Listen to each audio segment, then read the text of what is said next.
अस्सलाम वालेकुम वरहमतुल्लाहि वबरकातुह। इस वीडियो में हम कन्फाउंडर या मिश्रक कारक के बारे में विस्तार से जानेंगे। मिश्रक कारक या कन्फाउंडर वे चर होते हैं जिन्हें किसी भी अध्ययन में अवश्य अध्ययन करना चाहिए, क्योंकि ये परिणामों को बदल सकते हैं। इसलिए इन्हें मिश्रक कारक या कन्फाउंडर कहा जाता है।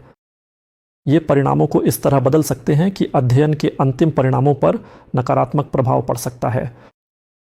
क्योंकि जैसा कि हम पहले की वीडियो से जानते हैं, किसी भी अध्ययन को करते समय दो चर का अध्ययन करना चाहिए, लेकिन केवल दो चर का अध्ययन करना, शायद इससे तस्वीर स्पष्ट नहीं होती, क्योंकि हो सकता है कि कुछ मध्यवर्ती चर इस संबंध में प्रभावशाली हों।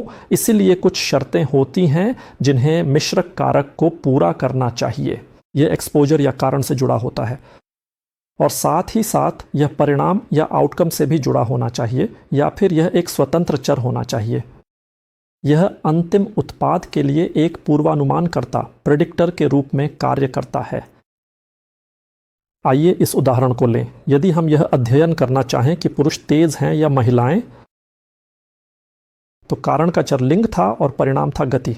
यदि हम यह अध्ययन करना चाहें और परिकल्पना यह हो कि पुरुषों की गति महिलाओं के बराबर है, और अंत में परिणाम यह निकला कि पुरुष सामान्य रूप से महिलाओं की तुलना में तेज थे, यह जो परिणाम आया उसने इस अध्ययन में मौजूद कुछ गड़बड़ी के कारकों, कंफाउंडिंग फैक्टर्स का अध्ययन नहीं किया। हो सकता है कि पुरुष महिलाओं से तेज इसलिए थे क्योंकि उनकी उम्र कम थी, तो उम्र का कारक एक गड़बड़ी का कारक है, यानी शायद पुरुषों की उम्र महिलाओं की तुलना में कम थी। इसलिए इस अध्ययन में उम्र के कारक को एक गड़बड़ी के कारक के रूप में अध्ययन करना चाहिए, ताकि यह पता चल सके कि क्या वाकई में पुरुष महिलाओं से तेज हैं या नहीं।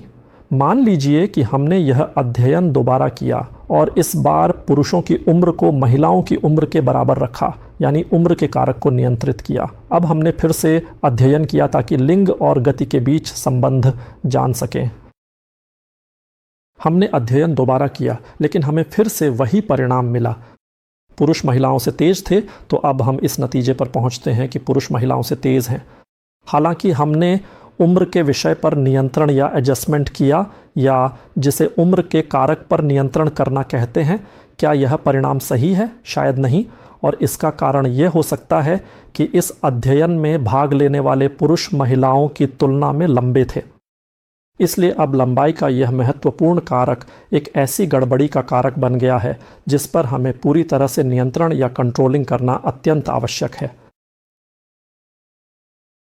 इसलिए अगर हम यह अध्ययन फिर से करें और चुनें कि पुरुष और महिलाएं एक ही उम्र के हों और एक ही लंबाई के हों, और हमने यह अध्ययन किया और फिर से वही परिणाम सामने आया कि पुरुष महिलाओं से तेज थे, शायद इस अध्ययन में और भी कुछ चर हैं जिन्हें जांचना चाहिए। इन्हें गड़बड़ी के कारक या कन्फाउंड वेरिएबल्स कहा जाता है। कन्फाउंड वेरिएबल्स या गड़बड़ी के कारक वह कारक हैं जो परिणाम को बदल सकते हैं।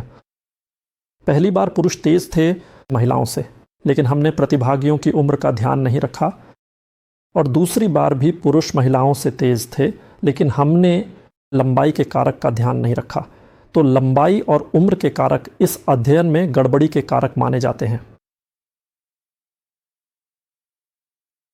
हम यह पाते हैं कि लंबाई और उम्र के महत्वपूर्ण कारक प्रतिभागी के लिंग से बहुत गहराई से जुड़े हुए हैं, और इसके साथ ही साथ यह भी देखा गया है कि प्रतिभागी, तो इसका संबंध एक्सपोजर से है और इसका संबंध परिणाम से भी है। और साथ ही यह कोई मध्यस्थ कारक नहीं है, यह कारण और परिणाम दोनों से पूरी तरह स्वतंत्र कारक है। इसीलिए किसी भी अध्ययन को करते समय यह बहुत महत्वपूर्ण है इस अध्ययन से जुड़े गड़बड़ी के कारकों को जानना, जिन्हें या तो पिछले अध्ययनों से या कुछ उन्नत सांख्यिकीय परीक्षणों के माध्यम से गड़बड़ी के कारकों के प्रभाव को जानकर पहचाना जा सकता है। इसलिए इन कारकों पर नियंत्रण, या जिसे एडजस्टमेंट या कंट्रोलिंग कहा जाता है, सांख्यिकीय विश्लेषण के दौरान करना चाहिए। और इसे कई तरीकों से किया जा सकता है, या तो शोध के डिज़ाइन के दौरान या शोध समाप्त होने के बाद। तो ये वे मुख्य तरीके हैं जिनसे अध्ययन के डिज़ाइन के दौरान गड़बड़ी के कारकों पर नियंत्रण किया जा सकता है। इनमें यादृच्छिक वितरण रैंडमाइजेशन है और यादृच्छिक वितरण के तहत सांख्यिकीय विश्लेषण किसी विशेष समूह या तीसरे तरीके के समूह पर किया जाता है। मैचिंग का अर्थ है मिलान करना। अगर हम इन परिवर्तनियों पर शोध के डिज़ाइन के दौरान नियंत्रण नहीं कर सके तो शोध समाप्त होने के बाद भी इन परिवर्तनियों पर नियंत्रण किया जा सकता है। इसके कई तरीके हैं। पहला तरीका है स्ट्रेटिफिकेशन, यानी नमूने को विभाजित करना, समूहों में विभाजित करना, और दूसरा तरीका है मल्टीवेरिएबल एनालिसिस, यानी कई परिवर्तनियों पर समग्र विश्लेषण करना। इनमें से प्रत्येक प्रकार पर विस्तार से चर्चा की जाएगी। कन्फाउंडर्स के एडजस्टमेंट पर नियंत्रण के बारे में एक अलग वीडियो में चर्चा की जाएगी। धन्यवाद।